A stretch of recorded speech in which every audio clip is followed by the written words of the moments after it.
Today we will explore about loose watercolor technique. So we begin with few random brushstrokes and by the end of the painting they will transform into a beautiful hydrangea bouquet in a woven basket. So join me to paint this fun and easy watercolor painting.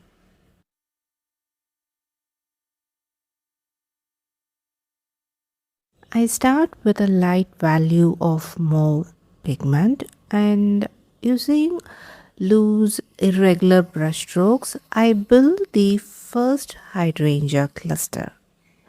At this stage I'm not thinking about individual petals.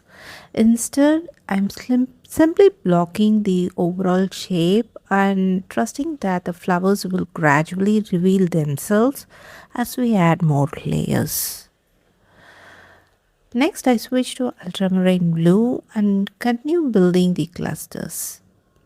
Right now, it may not look much like hydrangea, but once we add all the layers, it will get that form.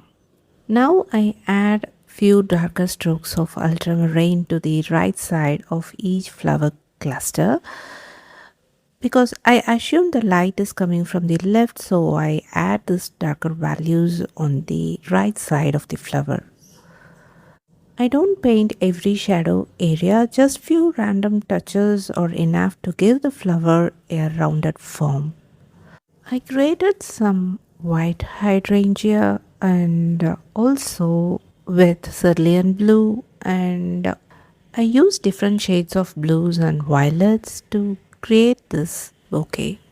By the time when I try to add darker values on the white hydrangea, the paint has almost dried. So when after applying ultramarine, I use my finger to soften the texture. You can also see I added few leaves using sap green between the flower clusters because those greens separate the blooms and add contrast and bring the entire bouquet together.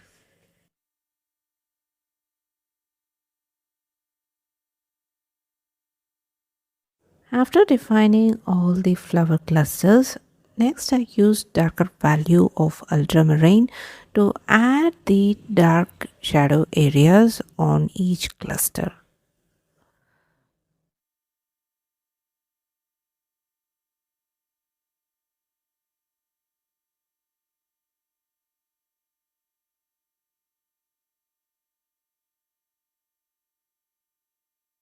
Next, using sap green, I add few more leaves and for the darker area on the leaves I used ultramarine.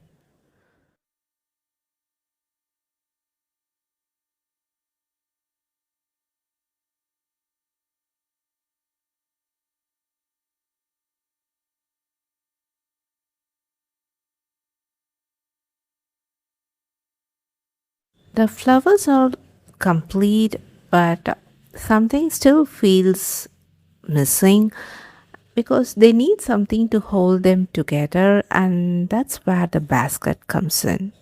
So, for drawing the basket, I begin with a light value of burnt sienna to define the shape of the basket. Then I fill it with the same light value of burnt sienna. It may look quite plain at this stage, but this is the first layer that is be setting the foundation for the basket.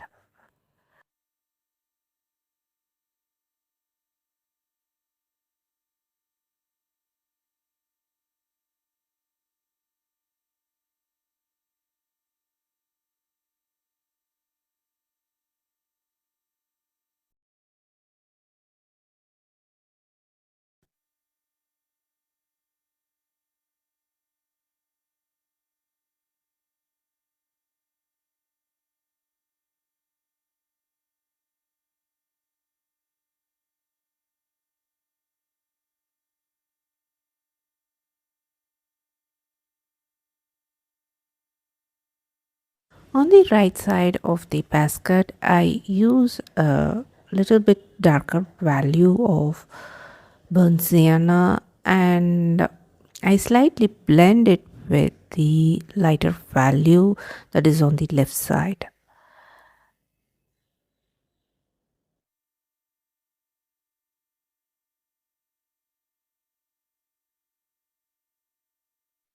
To darken the shadow area, I also added a few touch of mauve on the right side, and I try to blend it towards the left side.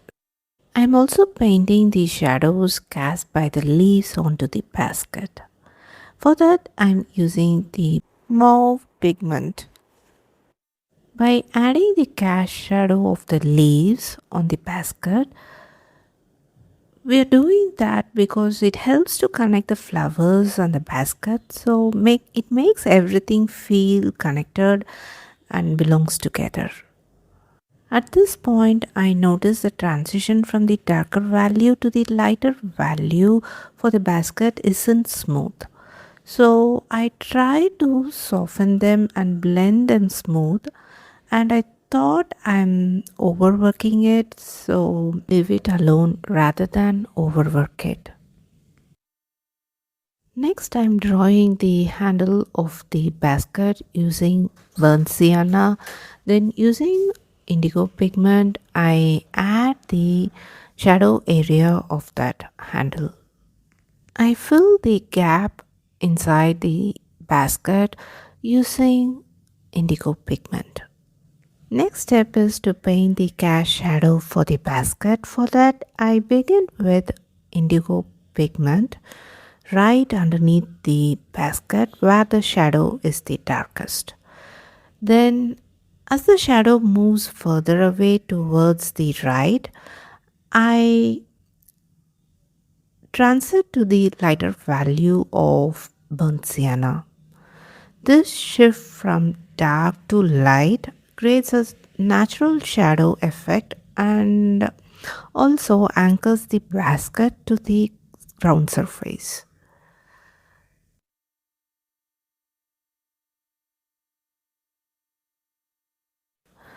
Next step is adding texture to that woven basket. For that, using burnt sienna, I paint few horizontal lines. And these horizontal lines curves as they move towards the right to follow the shape of the basket. Then I also added few vertical lines. That is, I'm not trying to paint every single weave, just a few lines are enough so that the eyes complete the our eyes complete the rest of the work. I also added few touches of indigo to draw the lines. They are broken lines. It is not a complete straight line as you see in the video.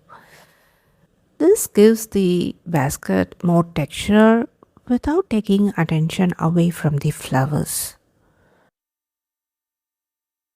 And that's it, our loose watercolor hydrangea bouquet is complete.